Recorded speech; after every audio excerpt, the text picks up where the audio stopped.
Hello everyone, তোমরা সবাই কেমন আছো? আশা করছি ভালো আছো, আমিও ভালো আছি। তো দেখো সকাল সকাল এইখানে মেয়ে, সকাল না প্রায় আমি 9টা থেকে ব্লগটা স্টার্ট করছি। তো এইখানে দেখো মেয়েকে ঘুম থেকে উঠিয়ে দিয়েছিলাম, আর ও ব্রাশ করে নিচ্ছিল। তো ব্রাশ করতে তো চাচ্ছিল না, একটু বায়না করছিল। তারপরে আমি বললাম, না ব্রাশটা তুমি একাই করো। আর একা করলে না খুব ভালো করেই করে, আমি করিয়ে দিলে তখন মানে ভালো করে অতটা করতে চায় না। তো মেয়েকে এখানে ফ্রেশ করিয়ে দিয়েছি, এখন ব্রেকফাস্ট করবে। ওকে, হাই বলে দাও। Hi, hello, hi. দেখবে? ঠিক আছে। তারপরে ওইখানে আমরা ব্রেকফাস্টও করে নিয়েছিলাম, মেয়েকেও করিয়ে দিয়েছি, আমিও খেয়ে নিয়েছিলাম। তারপরে আমার তো কাজ বাজ শুরু হয়ে গেছিলো, আর ওইদিকে মেয়ে খেলছিল। তো এইখানে আমি ঘর ঝাড় দিয়ে দিচ্ছিলাম। তারপরে আমি ঘরটা একটু মুছে নেবো, আর তারপরে আমি স্নান করতে চলে যাব। স্নান করে এসেই আমি রান্নাবান্না স্টার্ট করে দেবো। তো সকালে যেই কাজ তো মানে চলতেই থাকে। আর তোমাদের সাথে রোজ আমি এইগুলো মানে শেয়ার করি না। সবারই ঘর সংসারে এইসব তো কাজ লেগেই থাকে, এই জন্য আমি অতটা শেয়ার করি না এইসব। আর জানো তো মেয়ে এখানে মানে কন্টিনিউ আমাকে কাজ করতে দেয় না। কিছুটা কাজ করব, তারপরে আমাকে বসতে হয় ওর কাছে, একটু খেলতে হয়। ও আর আজকাল ও তো মানে বই নিয়ে পেন নিয়ে এসব লেখালেখি করে, আর এইদিক ওদিক লিখে দেয় না করে, আমি ওর সাথেই থাকি সব সময়। কেন কি মানে ছোটো বাচ্চা তো মানে কোথাও সোফায় লিখে দেয় কিংবা দেওয়ালে লিখে দেয়, এই জন্য ওর সাথে মাঝে মাঝে বসে থাকতে হয়। আর এইদিকে কন্টিনিউ আমি কাজও করতে পারি না, এই জন্য আমার কাজটা একটু দেরিও হয়ে যায়। ও যতদিন না স্কুল যাচ্ছে ততদিন আমাকে এইভাবেই ম্যানেজ করতে হবে। আর এখন একটু মানে লিখতে শিখে গেছে কিংবা কথা বলতে শিখে গেছে, তো ওর সাথে কথাও প্রচুর বলতে হয়। তো এইভাবেই দিনটা কাটে। তারপরে দেখো আমি স্নান করে চলে এসেছি সোজাসুজি রান্নাঘরে। তো রান্না করে নেবো, এখন দুপুরে রান্না করে নেবো। তো আজকেও সিম্পল রান্না থাকবে দুপুরের। আর এইদিকে আমি দুধ গরম করে নিচ্ছিলাম, গরুর দুধ এসেছিলো, দুধ গরম করে নিচ্ছিলাম।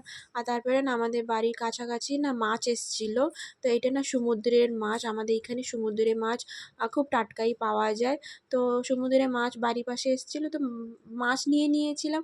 আর এইদিকে মাছগুলো না পরিষ্কার করে দিয়েছিল, শুধু ধুয়ে নিতে হবে, তাই ধুয়ে নিচ্ছিলাম। আর এদিকে তো দুধ হয়ে গেছে, আর এইদিকে আমি ভাতটাও বসিয়ে দিয়েছিলাম। তারপরে দেখো এখানে মাছগুলো না হলুদ আর লবণ মাখিয়ে নিচ্ছিলাম। আর এইদিকে কিছু সবজি আছে, সেইগুলো কেটে নিচ্ছিলাম। আর সবজির মধ্যে না মাছের মধ্যে দেবো আমি সজনা ডাঁটা আর কুমড়ো, তো আলু দিয়েও দেবো। তো এইভাবে আমি সবজিগুলো কেটে নিচ্ছিলাম, জোগাড় করে নিচ্ছিলাম। প্রথমে সবগুলো জোগাড় করে নিয়ে তারপরে রান্না করতে বসবো। আর এইদিকে দেখো সজনা ডাঁটাটা না খুব টাটকা, মানে বাড়ির পাশে একজনের বাড়িতে মানে ওখান থেকেই কেনা হয়েছে, ওরা মানে বিক্রি করে। তো দেখো এইভাবে সবজিগুলো সব কেটে নিচ্ছিলাম। আর সজনা ডাঁটাটা এতটা টাটকা না, সবজিতে যখন আমি বানিয়েছিলাম দিয়েছিলাম, সবজিটাও খুব টেস্ট হয়েছিল ঝোলটা। তারপরে দেখো একটু আদা রসুন আছে, সেটা একটু পেস্ট করব, তাই একটু ওইগুলো খোসাগুলো ছাড়িয়ে নিচ্ছিলাম। আর এই দেখো আদা রসুন পেস্ট করে নিলাম। তারপরে এখানে রান্না তো বসিয়ে দিয়েছি, এদিকে মাছ ভাজা হচ্ছে।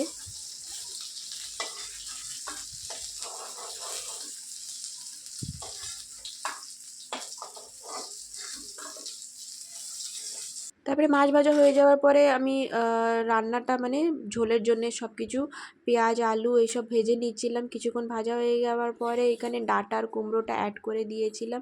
তারপরে আরক্ষণ কিছুক্ষণ ভেজে নেবো।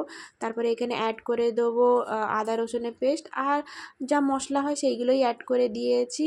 তারপরে এখানে কিছুক্ষণ ভেজে নেওয়ার পরে তরকারিতে তেল ছেড়ে দেওয়ার পরে আমি এখানে জল অ্যাড করে দেবো। আর ওইদিকে না ডালও সিদ্ধ হয়ে গেছে, ডালটাও ফোড়ন দিয়ে নেবো।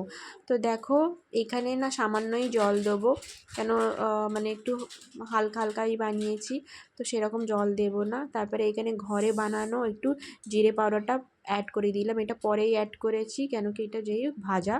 তারপরে প্রায় হয়েই গেছে রান্না, এখানে মাছটাও অ্যাড করে দিলাম, আর কিছুক্ষণ ফুটিয়ে মানে রান্না কমপ্লিট। আর ওইদিকে ডালও হয়ে গেছে। আর দেখো এইখানে না আমি একটা না বড়া বানাচ্ছি, মানে এটা হিঞ্চে শাকে বড়া।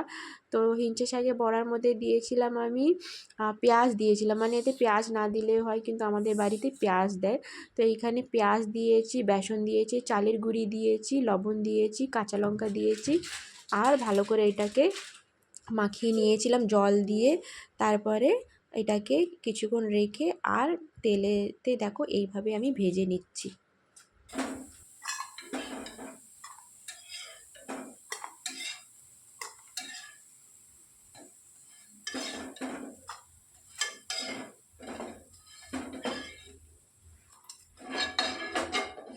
আর ওইদিকে ভাজা হয়ে গেছে কমপ্লিট, তুলে নিয়েছি। তারপরে রান্নাটাও কমপ্লিট হয়ে গেছে সব।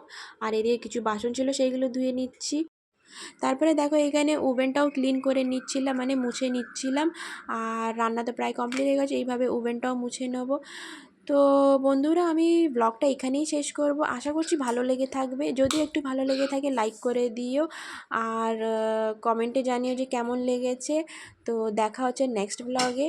এইভাবেই পাশে থেকো আমার, আর আমার কে মানে এইভাবেই প্রোৎসাহিত করো, আমার খুব ভালো লাগবে।